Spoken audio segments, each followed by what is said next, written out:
ये बात साल 2008 की है।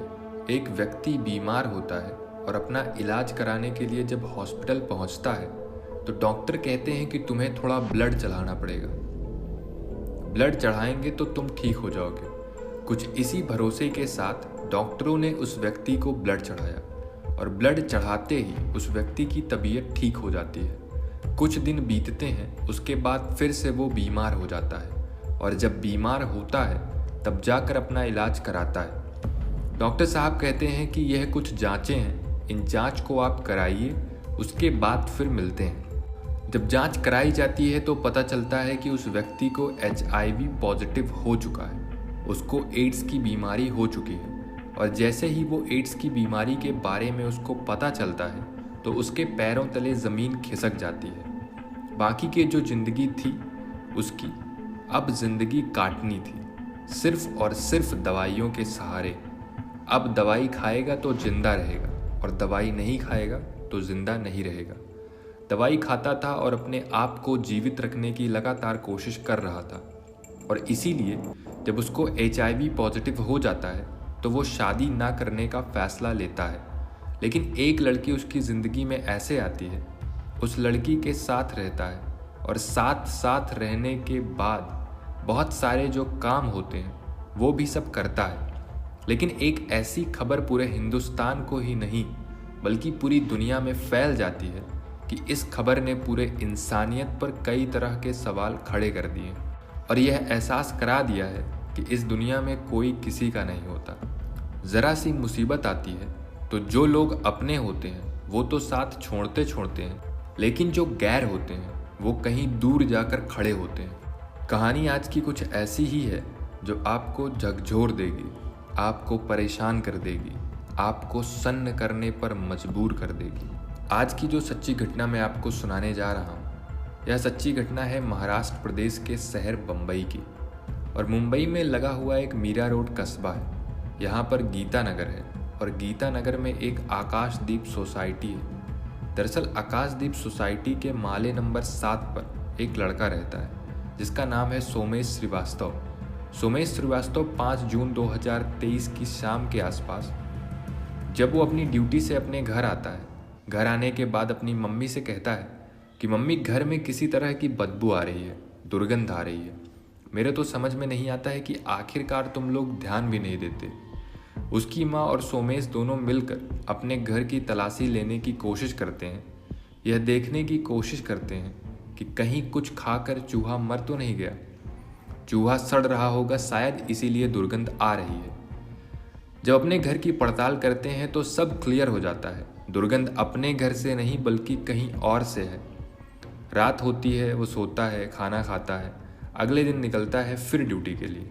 जब ड्यूटी के लिए निकल रहा था तो दुर्गंध तो थी, लेकिन उतनी नहीं थी जितनी होनी चाहिए थी, जितनी उसने कल शाम महसूस की थी।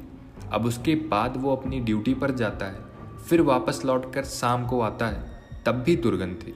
तब वो कहता है मम्मी ऐसा तो नहीं है जैसे पिक्चरों में होता है कि हमारे पड़ोसी ने किसी का कत्ल तो नहीं कर दिया। तो माँ कहती हैं कि जितनी सारी तुमने वेब सीरीज़ देखते हो, जितनी सारी तुम यह टीवी नाटक फिल्में देखते हो, उससे तुम्हारा दिमाग भी पूरी तरह से दूषित हो चुका है। माँ अपने बेटे को डांट देती हैं, बेटा शांत हो जाता है और अगला दिन निकलता है। उसके बाद फिर ड्यूटी पर वो चला जाता है। वो आज ना शाम को आने वाला था बल्कि दोपहर में ही कह कर गया था कि वह दोपहर में आएगा और दोपहर में ही खाना खा के फिर वापस अपनी ड्यूटी पर चले जाएगा।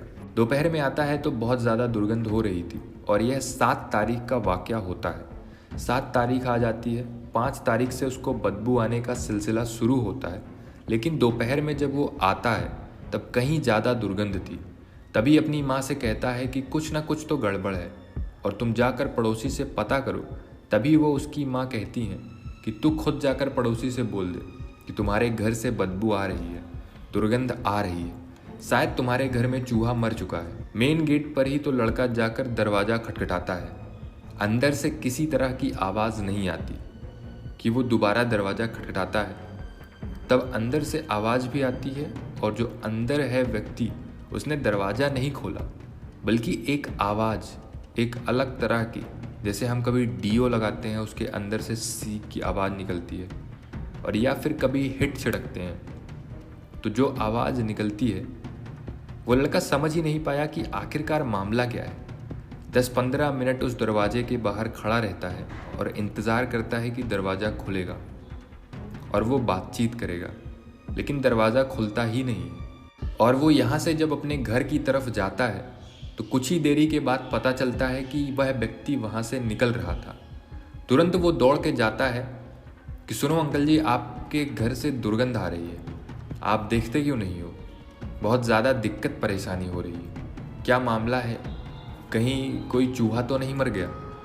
वो कहते हैं कि मुझे फ़िलहाल अपनी ड्यूटी पर जाना है, बहुत ज़रूरी काम है, इसीलिए जब वापस लौट कर आऊँगा तब आकर देखूँगा, तुम अपना काम करते रहो। लड़का वापस अपने घर आता है और वो बड़ा परेशान था। तभी वो जो सोसाइटी है उसके चेयरमैन को फ़ोन करता है। चेयरमैन के साथ साथ वो उसके सचिव को भी फ़ोन करता है और जाकर सेक्रेटरी से कहता है कि इस घर के अंदर से यानी कि 704 नंबर कमरे से बहुत ज़्यादा दुर्गंध आ रही है और आप आकर देख लीजिए। सेक्रेटरी भी यहाँ पर आते हैं और उसके बाद चेयरमैन भी आते हैं। यहाँ दोनों एजेंट को फ़ोन करते हैं। जिस एजेंट ने इस व्यक्ति को, उनका पड़ोसी है, उसको कमरा दिलाया था। दरअसल यहाँ पर 2 व्यक्ति रहते हैं, एक आदमी है और एक महिला है, लेकिन दोनों में से फ़िलहाल कोई नहीं है। मुख्य द्वार का ताला लगा हुआ था। तभी वो सेक्रेटरी और चेयरमैन के माध्यम से पुलिस को फ़ोन किया जाता है। पुलिस मौके पर आती है तो पुलिस को भी दुर्गंध आ रही थी। अब पुलिस ने जो किराएदार हैं उसके बजाय अपना काम करना शुरू कर दिया और दरवाज़ा खोलने की कोशिश कर रहे थे, क्योंकि उस पर ताला लगा हुआ था। ताला तोड़ दिया जाता है और जैसे ही दरवाज़ा खुलता है तो बहुत ज़्यादा दुर्गंध आ रही थी। इतनी दुर्गंध कि आसपास के लोगों का भी जीना मुहाल हो जाता है। अंदर घुसते हैं, जाकर देखते हैं तो सबसे पहले उन्हें ज़मीन पर पड़ी एक इलेक्ट्रॉनिक कटर मशीन मिलती। वो कटर मशीन जिससे पेड़ पौधों को काटा जाता है। और आगे चलते हैं तो बेड पर कुछ पॉलीथीन रखी हुई थी ब्लैक कलर की, लेकिन पॉलीथीन्स खाली थी। जब देखते हैं तो इस घर से बहुत ज़्यादा दुर्गंध आ रही थी। जाकर टॉयलेट को चेक करते हैं, टॉयलेट बिल्कुल साफ था, घर बिल्कुल साफ था। अभी बदबू आ कहाँ से रही थी? तभी जाकर देखते हैं तो रसोई के अंदर 3 बाल्टियां रखी हुई थी। एक कुकर रखा हुआ है, बाल्टियों के अंदर ब्लड पूरा ऊपर तक भरा हुआ है। जब किसी चीज़ से उसे हिलाकर देखते हैं तो शरीर के छोटे छोटे टुकड़े थे, मांस के टुकड़े थे। वो ये नहीं समझ पा रहे थे कि आखिरकार ये टुकड़े किसके हैं। तभी एक व्यक्ति उनमें से कुकर को खोल के देखता है तो कुकर के अंदर भी मीट रखा हुआ है। वो कैसा मीट है, किसका है, वो समझ नहीं पा रहे थे। अब यह तो क्लियर हो चुका था, यहाँ कुछ ना कुछ जरूर गड़बड़ हुई है। तभी देखते हैं कि पास में ही एक लंबी सी चोटी है जो किसी महिला की चोटी लग रही थी। उस चोटी को देखते हैं और अब बारीकी से पड़ताल करने की कोशिश कर रहे थे तो एक पैर का जांघ का हिस्सा था, जिसको देखकर साफ अंदाजा लगाया जा रहा था कि जो मीट है, जो यह मांस रखा हुआ है बाल्टी के अंदर, ये किसी जानवर का नहीं बल्कि इंसान का है। क्योंकि उसके अंदर जो पीसेस थे उससे पता चल रहा था साफ साफ जो कुकर है उसके अंदर भी और पास में ही मिक्सी मशीन रखी थी। मिक्सी मशीन के अंदर भी मीट के पीसेस रखे हुए थे उसको पीसने के लिए। अब पुलिस वालों के भी होश पाख्ता हो जाते हैं। पड़ोसी तो पहले ही डरे हुए थे। वो लड़का जो 2-3 दिन पहले से ही शक कर रहा था कि मैं तुमसे 2-3 दिन पहले से कह रहा था, देखो पड़ोसी अंकल ने उस आंटी को मार दिया। अब यह बहुत बड़ा बवाल हो चुका था। पुलिस वालों को सूचना मिलती है तो पुलिस वाले कहते हैं कि उसको फ़ोन नहीं करना है, जो व्यक्ति यहाँ पर रहता है उसके आने का इंतज़ार करिए। अब जैसे ही उसके आने का इंतज़ार किया जा रहा था, कुछ ही देर बाद वह व्यक्ति भी आता है लिफ्ट से। जैसे ही वह अपने माले पर उतरने की कोशिश कर रहा था, उसने देखा कि उसका दरवाज़ा खुला हुआ है। यहाँ पर पुलिस भी है, वहाँ पर आस पड़ोस के लोग भी हैं। तब वह वापस भागने की कोशिश कर रहा था। पुलिस ने उसको दबोच लिया और दबोचने के बाद उसका सबसे पहले उसका नाम पूछा तो वो कहता है कि मेरा नाम मनोज रमेश साने है, जिसकी उम्र लगभग 56 साल के आसपास होती है, जो कि एक किराना स्टोर पर काम करता है, जहाँ से वह महज 5,000 रुपये पगार मिलती है। अब इसके बारे में जानकारी मिल जाती है लेकिन घर के अंदर जो लाश पड़ी हुई है वो किसकी थी, लाश के टुकड़े थे वो किसके थे, जिसको कुकर में उबाला जा रहा था, बाल्टी में किसके शरीर के टुकड़े रखे हुए थे और जो इलेक्ट्रॉनिक कटर था उससे किसको काटा गया था। पुलिस के मन में सवाल थे। इससे पहले कि पुलिस इन सवालों तक पहुंच पाती, कुछ लोगों ने इस जानकारी को सोशल मीडिया पर वायरल कर दिया और हर किसी की ख्वाहिश इस मामले को जानने के लिए जुट जाती है कि आखिरकार मामला क्या है। जैसे जैसे लोग सोशल मीडिया पर जानकारी डाल रहे थे वैसे वैसे यह पता करने की कोशिश कर रहे थे।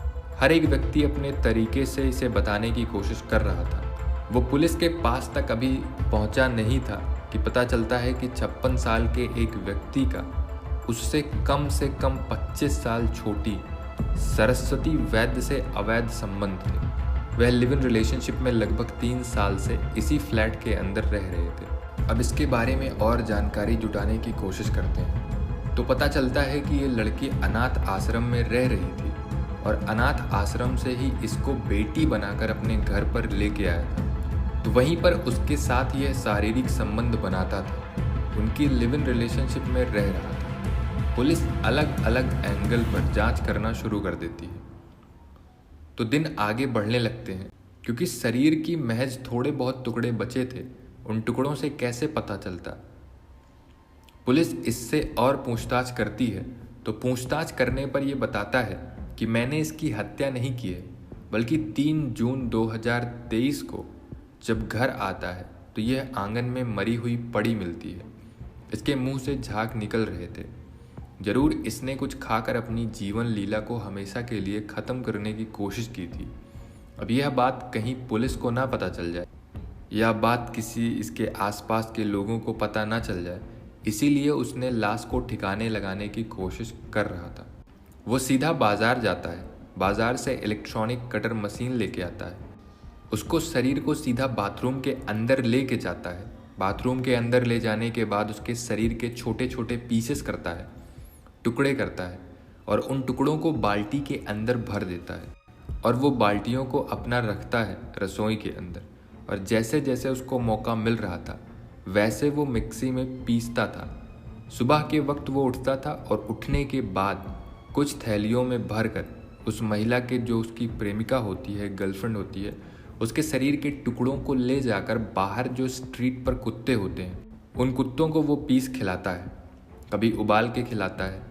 ऐसा भी दावा किया कि जो उसने मीट को उबाला था, कुकर में पकाया था, कहीं ऐसा ना हो कुछ मीट के टुकड़े खुद खाए। अब पुलिस इस प्रकरण की जांच करने में जुट जाती है। कौन व्यक्ति है तो पता चलता है 5,000 रुपये महीने के हिसाब से राशन की दुकान में था, लेकिन जिस जगह पर यह किराए पर रह रहा था उसका जो किराया होता है वो 10,000 रुपये होता है।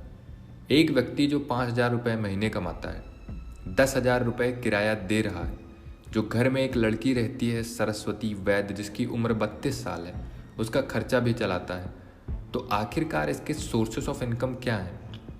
तो इसके बारे में पता चलता है कि एक जगह है जहाँ पर इसका खुद का अपना फ्लैट होता है और जहाँ पर 35,000 रुपये प्रति माह के दर से इसको किराया मिलता है। और उसी किराए से और उसके दुकान से मिलने वाली जो रकम थी 5,000 रुपये, कुल मिलाकर 40,000 हो जाते हैं और 40,000 से ही अपना घर चला रहा था। अब इस लड़की के बारे में और जानकारी जुटाने की कोशिश करते हैं तो पता चलता है कि एक अनाथ आश्रम में रहती थी